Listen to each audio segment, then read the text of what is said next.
इनमें से कुछ मंदिर बेहद प्राचीन हैं। इन्हीं में से एक मंदिर है पातालपुरी। यह मंदिर जमीन के नीचे है, इसलिए इसका नाम पातालपुरी रखा गया है। बताया जाता है कि मुगल काल में बादशाह अकबर ने जब यहां किले का निर्माण कराया तो यह मंदिर और अक्षय वट धरती के नीचे चले गए। पूरी जानकारी दे रहे हैं हमारे संवाददाता सौरभ मिश्रा। अब हम पहुंच चुके हैं पातालपुरी मंदिर के अंदर, जो प्रयागराज में सबसे प्राचीन मंदिरों में से एक जाना जाता है। और आप देख सकते हैं तस्वीरों में कि सबसे पहले जो तस्वीर यहाँ पर जो मूर्ति है वो धर्मराज युधिष्ठिर की है, और इसी मूर्ति से जो है इस मंदिर की जो है वो शुरुआत होती है। इस मंदिर का अगर वर्णन करें तो ये मंदिर 4 युगों पुराना बताया जा रहा है, यानी कि द्वापर, त्रेता, कलयुग के साथ साथ इस मंदिर का जो वर्णन है वो पौराणिक इतिहासों में भी है। हमारे साथ बात करने के लिए मौजूद है मुकेश कुमार जी, जो यहाँ के तीर्थ पुरोहित हैं। हम उनसे थोड़ा सा इस मंदिर के बारे में और भी जानेंगे। मुकेश जी, थोड़ा सा इस मंदिर का वर्णन बताइए हमें कि इस मंदिर में और क्या क्या ऐसी खासियत है। इस मंदिर की खासियत है, इसकी प्रमाण जो है 644 चीनी यात्री राजा हर्षवर्धन के समय यहाँ पे चीनी यात्री ह्वेनसांग आए थे। उन्होंने अपने यात्रा वर्णन में लिखा है कि मंदिर एक ऊंचे टीले पे है। अभी आप उस चढ़ाई चढ़ के बाहर से आए हैं तो कई चढ़ाई पड़ा है, उसके बाद जो है ये मंदिर है। उन्होंने लिखा कि ये मंदिर ऊंचे टीले पे है, देवांगन है, अक्षयवट का वृक्ष है, कामकूप कुआं है।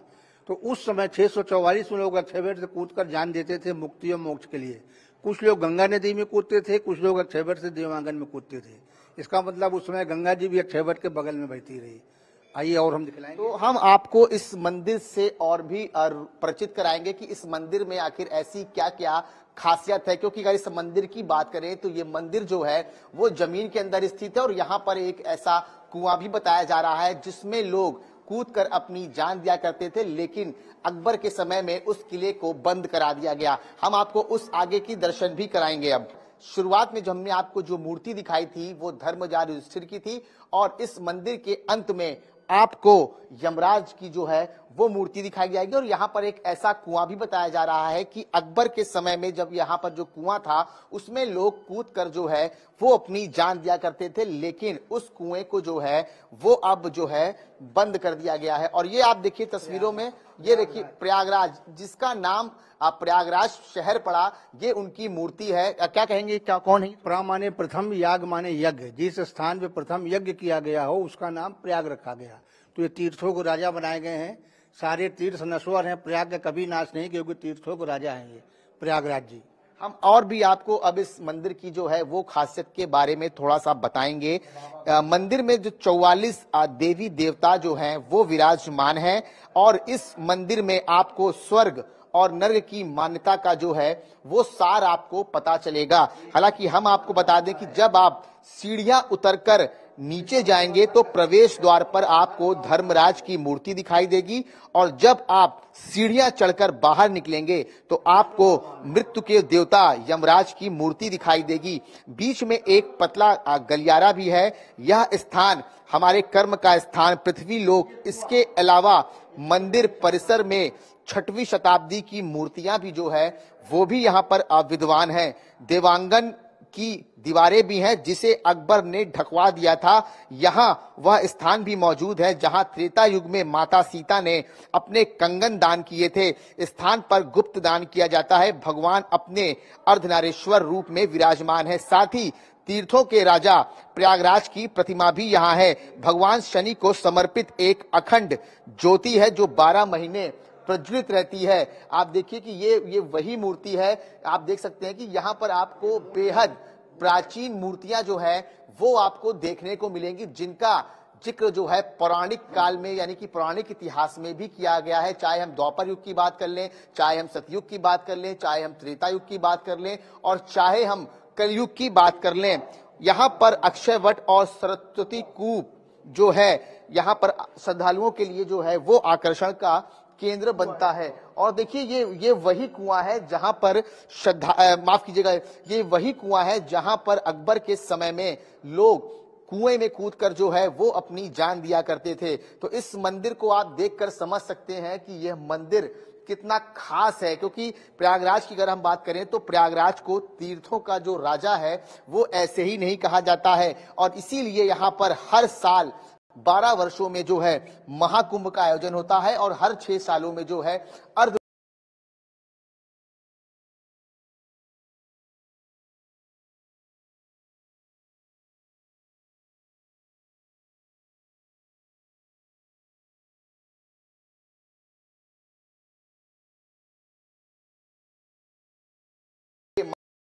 पूरे महाकुंभ में अलग अलग तरीके के मंदिरों का विवरण भी बताएंगे। वीडियो जर्नलिस्ट सत्येंद्र के साथ सौरभ मिश्रा, हिंदी खबर। तो वहीं दूसरी तरफ संगम नगरी प्रयागराज में पंडा भी महाकुंभ की तैयारी में जुटे हैं। ये वो पंडा हैं जो आपको अपनी पूरी पीढ़ी का लेखा जोखा और आपकी वंशावली बताने में मदद करते हैं। इनके पास कई पीढ़ियों का इतिहास लिखा है, देखिए।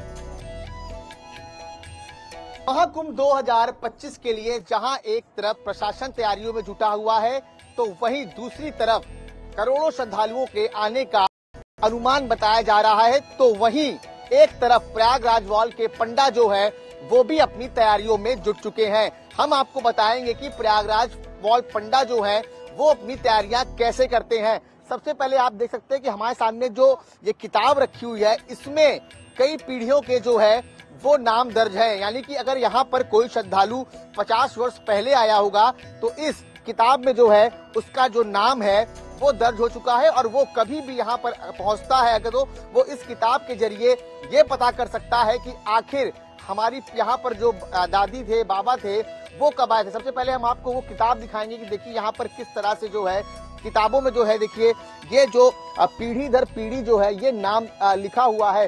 देखिए यहाँ पर लिखा हुआ है यादव दद्दी बेटा चंदू के नाती पुसई, यानी कि जो यहाँ पर आ चुके हैं उनके जो अब आने वाली पीढ़ी है वो यहाँ पर पता कर सकते हैं कि आखिर उनके बाबा दादी नाना नानी यहाँ पर प्रयागराज कब यहाँ पर जो है वो स्नान करने आए थे। तो ये हम कुछ लोगों से यहाँ पर बात करेंगे और जानेंगे कि ये कितने वर्षों पुराना इतिहास है। ये 150 वर्ष का इतिहास मिल जाएगा यहाँ पर आपको, इससे ज्यादा नहीं मिलेगा। जो बुजुर्ग 150 वर्ष के अंदर आए हुए हैं उनका नाम पता सब मिल जाएगा।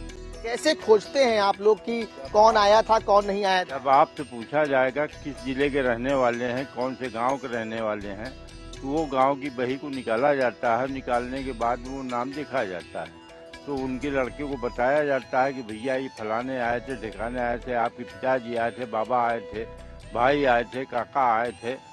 तब मुसाफिर विश्वास कर जाता है कि हाँ हमारा पंडा यही है। तो ये बताइए कि शहर कैसे पता चलता है कि इस शहर से आए थे? किसी भी शहर से आएंगे आप बता देंगे? किसी भी शहर से आवे, उस जिले की बही हमारे पास में रहती है। हर जिले की जब बताया फलाना जिला है हमारा, तो उस जिले की बही निकाल लिया जाता है। उससे पूछा जाता है कौन कास्ट हैं भैया, कौन जात हैं आप, तो वो कास्ट की बही खोला जाता है। उस खोलने के बाद में उस मोहल्ले को पूछा जाता है, अगर शहर के हैं आप तो मोहल्ला बताइएगा। जब मोहल्ला बताइएगा उस मोहल्ले से नाम देखा जाता है, तो उस नाम से जो है तो उनके बाप का, दादा का, भाई का, चाचा का, ताऊ का, सबका नाम बताया जाता है। ये बताइए ये काम जो है आप लोग कितने वर्षों से कर रहे हैं? ये हमारे बुजुर्ग लोग 150 वर्ष से कर रहे हैं, 200 वर्ष से। वो पीढ़ियाँ चली आ रही हैं, वही पीढ़ी देखती हुई चली आ रही। बाप दादा आजा भाई ताऊ जो भी आते जाते हैं चले आते हैं, उसी तरीके से नाम बताया जाता है। तो आप देख सकते हैं कि ये जो किताब है ये करीब 150 वर्ष पुरानी जो है, इसमें जो है वो पीढ़ी दर पीढ़ी का जो है इतिहास इसमें जो है लिखा जा चुका है। मतलब कि जैसे जैसे जो श्रद्धालु यहाँ पर पहुँचते हैं वो अपनी हाजिरी जो है इस किताब में लगवाते हैं, और पता चलता है जब उनके बच्चे अगर मतलब आते हैं आने वाले समय में, तो वो किताब के जरिए पता कर सकते हैं कि उनके बाबा या दादी या माँ बाप यहाँ पर संगम की धरती पर कब पहुंचे थे। हमारे साथ कुछ श्रद्धालु भी हैं, हम थोड़ा सा उनसे बात करेंगे। बाबूजी, आपने यहाँ पर अपना नाम दर्ज कराया है आज, क्या कहेंगे इस पे? कैसे मतलब क्या नाम दर्ज कराया आपने? कहाँ से आए हैं आप? देव से आए हैं। तो क्या नाम दर्ज कराया आपने? नाम दर्ज कराया है विश्वनाथ प्रसाद यादव देव। तो ये ये बताइए, नाम तो दर्ज करा दिया, अब कल को जब आपके बच्चे आएंगे यहाँ पर तो वो आपके नाम से खोज लेंगे? आपके बच्चे हम आएंगे तो ढूंढ लेंगे खुद कि हमारा फला पंडा है, फला निशानी है, तो आके ढूंढ लेंगे। हाँ, मतलब आसानी रहेगी। आसानी रहेगी। आप देख सकते हैं कि यहाँ पर जो है अब जो भी इस नाम किताब में जो नाम है वो दर्ज हो चुका है, और आने वाली जो पीढ़ी है, यानी कि जो आने वाले जो बच्चे हैं वो अपने माता पिता, दादा नानी, बाबा दादी का नाम जो है वो एकदम आसानी से खोज सकते हैं। तो आप देख सकते हैं कि आप भी यहाँ पर आइए और जानिए कि आपकी जो पुरानी पीढ़ी है यहाँ पर प्रयागराज कब पहुंची थी। वीडियो जर्नलिस्ट सत्येंद्र के साथ सौरभ मिश्रा, हिंदी खबर। बताया जा रहा है कि इनके पास 50 साल से लेकर 500 सालों तक की वंशावली है। जो श्रद्धालु यहाँ आते हैं वो अपना नाम इस वंशावली में दर्ज कराकर जाते हैं, यानी कि अगर उनकी आने वाली पीढ़ी 100 साल बाद भी प्रयागराज आती है और सिर्फ अपने पूर्वजों का नाम बताती है तो ये वंशावली उनका पूरा लेखा जोखा बता देगी कि वो कब प्रयागराज आए थे।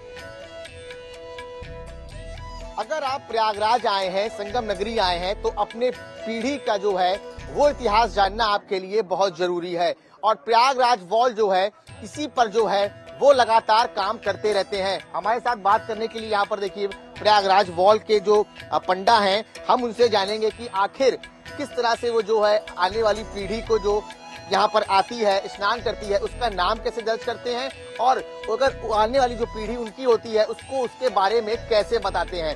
ये बताइए कैसे आप लोग काम करते हैं? हमारा काम करने का तरीका क्या है कि हमारे जो यात्री होते हैं वो अपने घर से हमारा नाम लेके आते हैं। जब प्रयागराज वो पहुंचते हैं हमारा नाम लेके, तो हम उनसे मिलते हैं।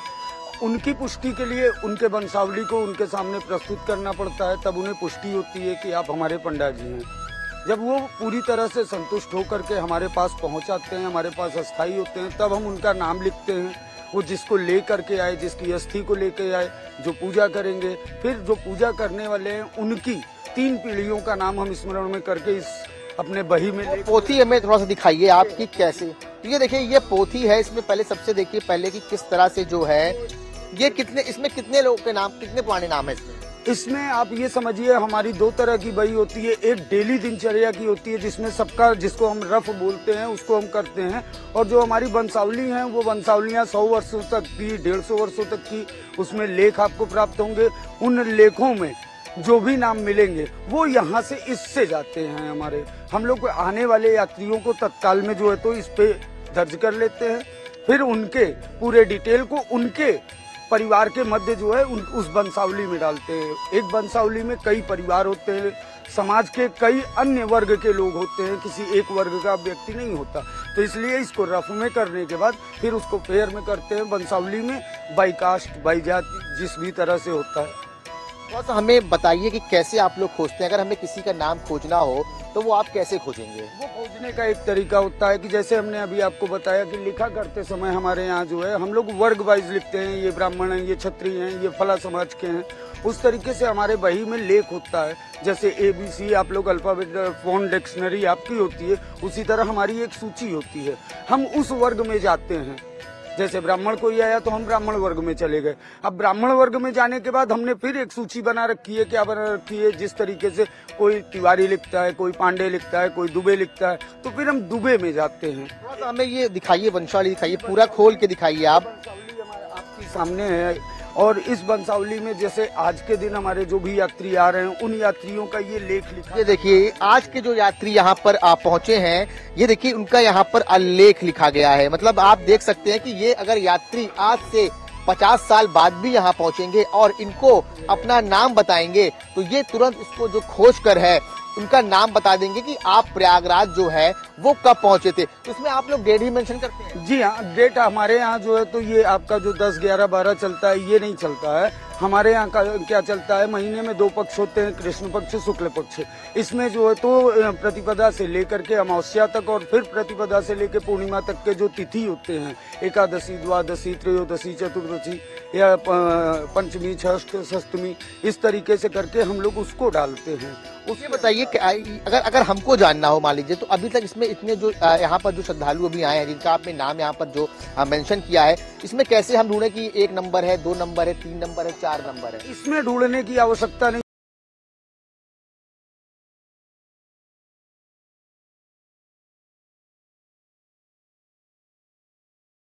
वर्क का एक्सपीरियंस होगा, और जिसके पास एक्सपीरियंस है उसको ढूंढने के लिए हमें बताने की जरूरत नहीं है, हमारे सिस्टम है। आपसे एक चीज और समझेंगे, जैसे आपने ये बताया कि ये आज के जो श्रद्धालु पहुंचे हैं ये उनका यहाँ पे विवरण दिया गया है, लेकिन अगर हम थोड़ा सा आगे चलें, जैसे अगर ये वंशावली हम खोलें, थोड़ा सा आगे चले अगर हम, तो इसको भी थोड़ा सा आप हमको समझाने की थोड़ा कोशिश करिए। हाँ, शुरुआती पेज पे अगर हम चलें तो ये बताइए ये कब का लिखा हुआ है? ये जैसा कि हमने आपको बताया, ये हमारा रफ है, इसमें हर वर्ग के लोगों का लिखा हुआ है। इसमें जैसे अभी हमने आपसे आगे बात किया, जैसे ये किस सन का लिखा हुआ है, मुझे ये बताइए आप। एक मिनट बाबा, चौबंदा इसी वर्ष का है,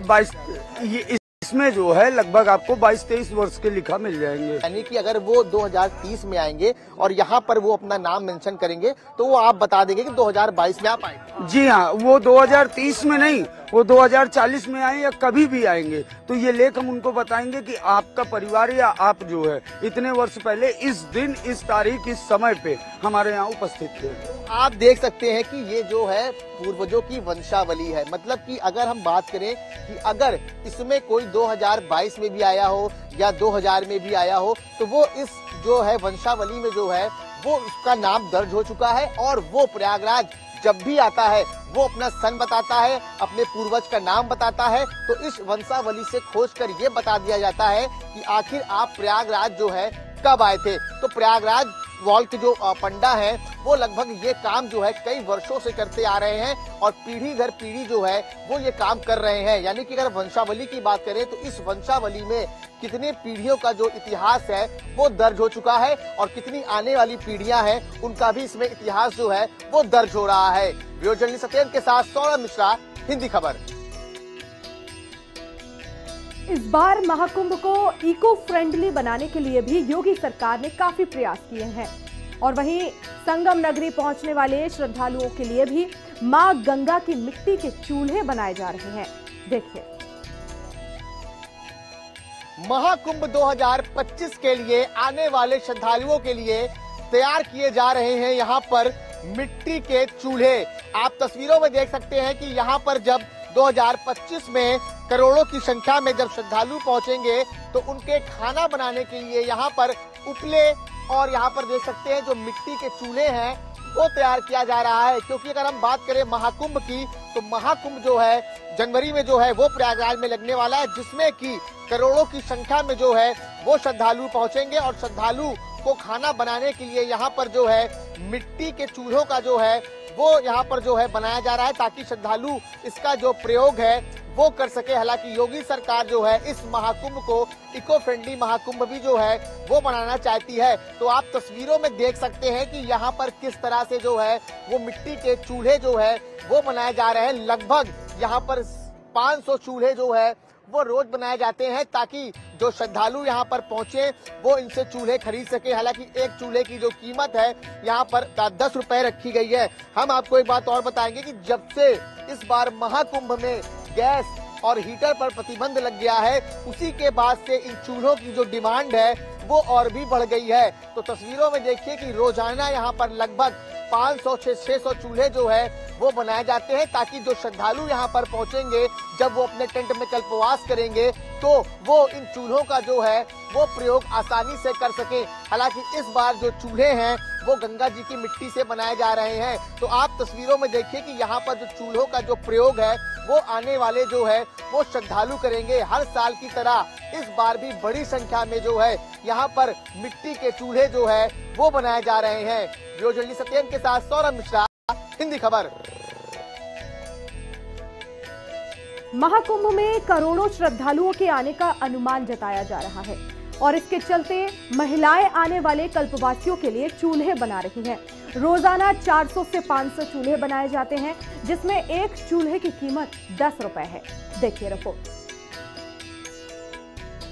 प्रयागराज में आने वाले कल्पवासियों के लिए आप देख सकते हैं यहाँ पर मिट्टी के जो है वो चूल्हे बनाए जा रहे हैं, क्योंकि करोड़ों की संख्या में इस बार जो है श्रद्धालु यहाँ पर पहुंचेंगे तो हम आपको तस्वीरों में दिखा रहे हैं। देखिए सबसे पहले जो मिट्टी है वो ये मिट्टी जो है वो गंगा जी की मिट्टी है, यानी कि एकदम जो है ये शुद्ध मिट्टी है और इन्हीं मिट्टी से जो है वो जो है चूल्हे बनाए जा रहे हैं, क्योंकि चूल्हे पे जो श्रद्धालु आएंगे वो आसानी से खाना बना सकते हैं। क्योंकि अगर हम महाकुंभ की बात करें तो महाकुंभ में इस बार गैस और हीटर का जो है बिल्कुल भी उपयोग नहीं होगा, जिसके चलते जो है इन चूल्हों की जो डिमांड है वो काफी बढ़ गई है। और इससे जो है ये आप महिलाएं देख सकती हैं कि किस तरह से यहाँ पर देखिए हम आपको तस्वीरों में दिखा रहे हैं कि महिलाएं जो है देखिए यहाँ पर किस तरह से इस चूल्हे को जो बना रहे। आप देख सकते हैं कि यहाँ पर जो चूल्हे हैं वो बनने की जो है अंतिम चरण पे है, क्योंकि 13 जनवरी से जो है यहाँ पर महाकुंभ का आयोजन होना है, जिसके चलते श्रद्धालुओं को खाना बनाने में कोई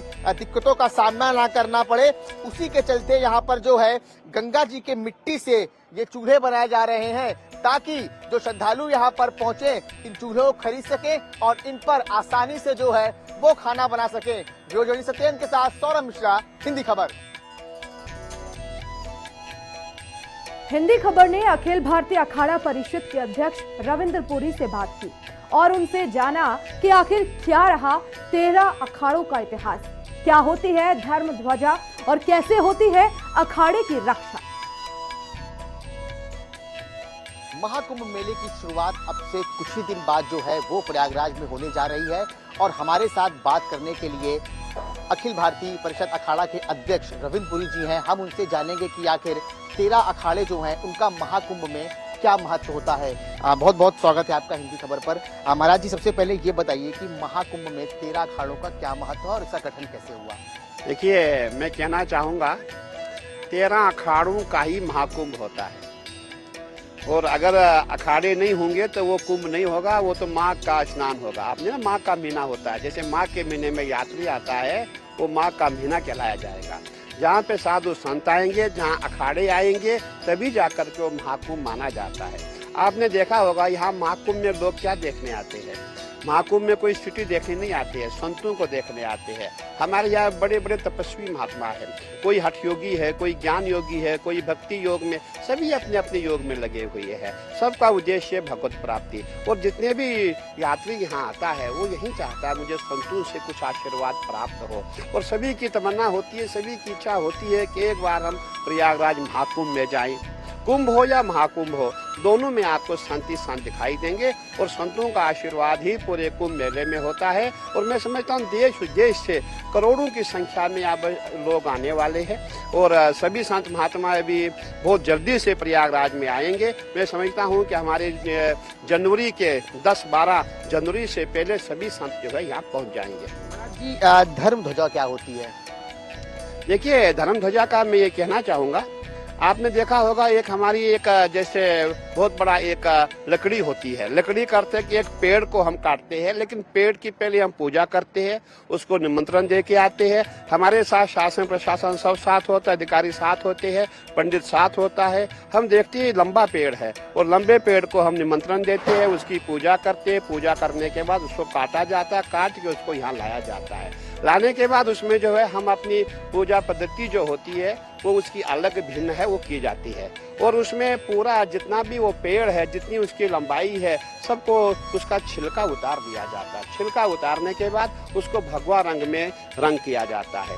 और अब जो ध्वज है, ध्वज हमारा क्या है, हमारा 52 मीटर का हमारा जो है ध्वज होता है, जिसपे झंडा जो रहता है। तो और जो हमारा जो लकड़ी है, लकड़ी पे 52 बंद लगते हैं। 52 बंद का अर्थ है हमारे यहाँ 52 मणियाँ होती है और 52 मणियों का जो प्रतीक है वो धर्म ध्वजा है। धर्म ध्वजा में एक एक बंद दिया जाता है। बंद मतलब कि 1 फुट पे, एक हाथ पे एक बंद होता है। उसका अर्थ ये कि एक मणि का एक बंद हुआ। और संन्यास परंपरा में, 10 नाम संन्यास परंपरा में 52 मणियाँ है।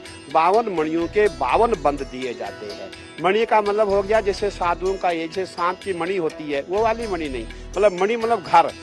मतलब जैसे हमारे 10 नाम है, गिरी, पुरी, भारती, वन, आश्रम, तीर्थ, ऐसे 10 नाम है। तो उसमें क्या है कि उनकी मणियां है, तो 52 मणियां है। 52 मणियों में जो है उसका जो प्रतीक हमने एक उसको एक पट्टी हम देते हैं। पट्टी को गेरू रंग से रंग किया जाता है, उसको खजूर की रस्सी से बांधा जाता है। बांधने के बाद जो है वो ध्वज खड़ा हो जाता है। तो कहने का तात्पर्य है जो हमारी प्राचीन परंपराएं हैं उनको जीवित रखना है, इसीलिए ये सब चीजें चल रही है। ये थे हमारे साथ महाराज रविंद्रपुरी, जिन्होंने अभी तक धर्म ध्वजा क्या है, अखाड़ों के बदलता स्वरूप क्या है, नागा साधुओं की फौज क्या है और किन्नर अखाड़े का क्या दावित है इस महाकुंभ में 13 अखाड़ों में, उसके बारे में हमें पूरी जानकारी दी। वीडियो जर्नलिस्ट सत्येन के साथ सौरभ मिश्रा, हिंदी खबर।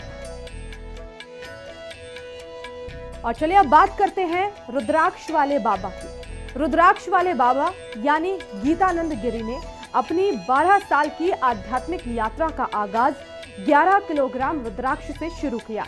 फिलहाल इन रुद्राक्ष का वजन 45 किलोग्राम है।